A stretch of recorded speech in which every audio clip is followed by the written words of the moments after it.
જય આદિવાસી જય જોહાર. હું કૌશિક વસાવા, આમ આદમી પાર્ટી કાર્યકર્તા.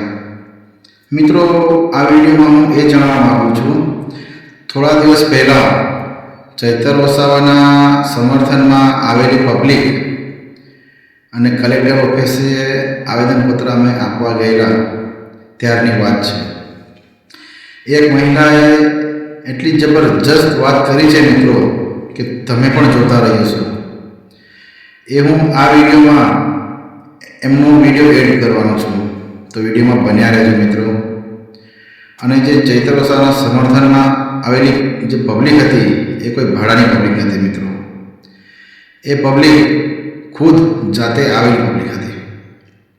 અને મિત્રો, હું એવું કહેવા માગું છું, જ્યારે ચૈતરભાઈને આ ખોટા કેસોમાં ફસાવવામાં આવ્યા છે, એ તદ્દન ખોટા કેસો કરીને ફસાવવામાં આવ્યા છે મિત્રો. કેમ કે આ સરકાર તાનાશાહી સરકાર છે અને જે પોલીસ તંત્ર છે એ પણ એમના ઇશારે જ કામ કરી રહી છે. તો મિત્રો, મારે એટલું જ કહેવું હતું કે ચૈતરભાઈ નિર્દોષ છે. ઘણો બધો સમય થઈ ગયો છે કે સેન્ટ્રલ જેલમાં છે. મિત્રો, આ અન્યાય થઈ રહ્યો છે. અને બીજી વાત, પક્ષ પાર્ટી સાઈડ પર મૂકીને આપણા સમાજના દીકરા ચૈતરભાઈ વસાવા સાથે આપણે બધાએ ભેગું મળીને એમને લડત લડવાની છે. ભેગા મળીને આપણે એમની સાથે લડત લડવાની છે. તો ક્યાં ગયા ભાજપના નેતાઓ બધા? કોઈ આગળ કેમ નથી આવતું? બધા આગેવાનો ક્યાં ગયા? મારે એ પૂછવું છે મિત્રો. સમાજ માટે તો સાથે રહો. એક સમાજના નાગરિક તરીકે સમાજના પ્રત્યે થોડી લાગણી રાખીને સમાજ સાથે રહો. મારે એટલું જ કહેવું છે. તો મિત્રો, હું એ કંઈ કોઈ ખોટી વાત કરી ભાઈ તો મને એ પણ કમેન્ટ કરી જણાવશો.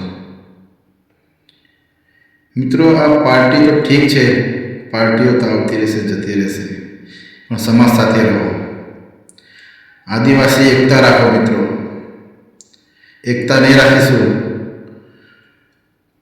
તો આપણા આદિવાસી સમાજને આવનારા સમયમાં આ સરકાર આપણને બેસાડી દેશે. અત્યારથી હું કહું છું મિત્રો, ધ્યાનમાં લેજો આ વાતને. સમાજ સાથે રહો. ખાસ કરીને હું જે આ ચૈતર વસાવાના સમર્થનમાં છું, ખાસ કરીને એ બધાએ રહેવું જોઈએ. કેમ કે ઘણો બધો સમય થઈ ગયો, અત્યાર સુધી એવા મેં નેતા નથી જોયા વિપક્ષ પાર્ટીના કે કોઈ એમના સમર્થનમાં આગળ આવ્યું હોય. હા, ઘણા મોટી હસ્તીઓ જેમ કે આ મેહુલ બોગરા છે, એડવોકેટ ગોપાલ ઇટાલિયા છે, એવા ઘણા બધા એમના સમર્થનમાં આવેલા છે. યુવરાજસિંહ જાડેજા છે, વગેરે વગેરે.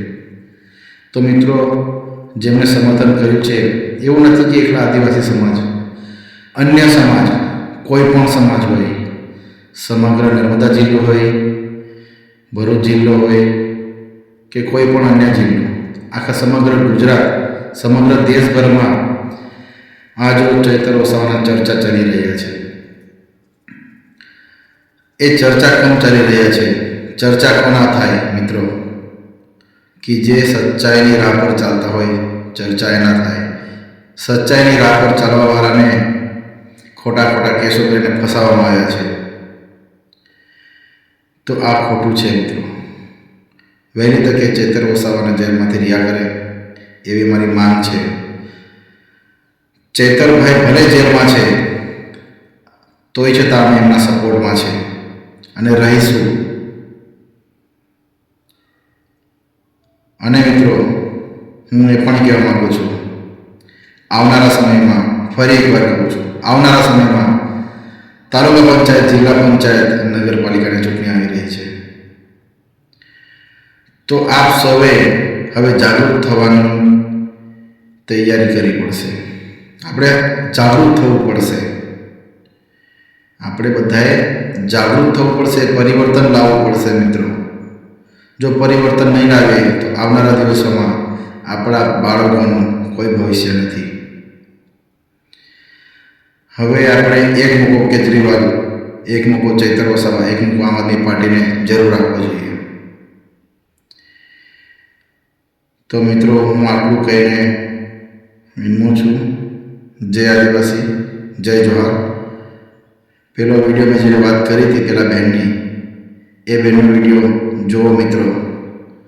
ચૈતરભાઈ तुम आगे बढ़ो, हम तुम्हारे साथ हैं. जय आदिवासी, जय जोहार. કેટલી ઇજ્જત છે તમારી, ખાકી વર્દીની નહીં ઇજ્જત, એટલી ધારે સબ દેની છે. હા તમે ઉની જાઓ, તમારે ગુલામી માટે નહીં, દેશ માટે લડે છે. સૈદાભાઈ ધારે એવું કોઈ છે કે વ્યક્તિ દેશ માટે લડવા વાળો છે? અને તમારા જેવા લાલચી નહીં, લાલચી નહીં સૈદાભાઈ. હા હા, પૈસા આપણે થોડી ફરક ઉઠાને જેવા નહીં. હા ફેરી લેને હું કરવા રેસ્ટોરન્ટ છે.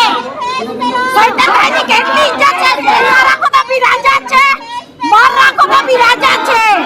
હા ભાઈને અમને રાખશો ને તો રાજા છે. હા મારા કો તો રાજા છે.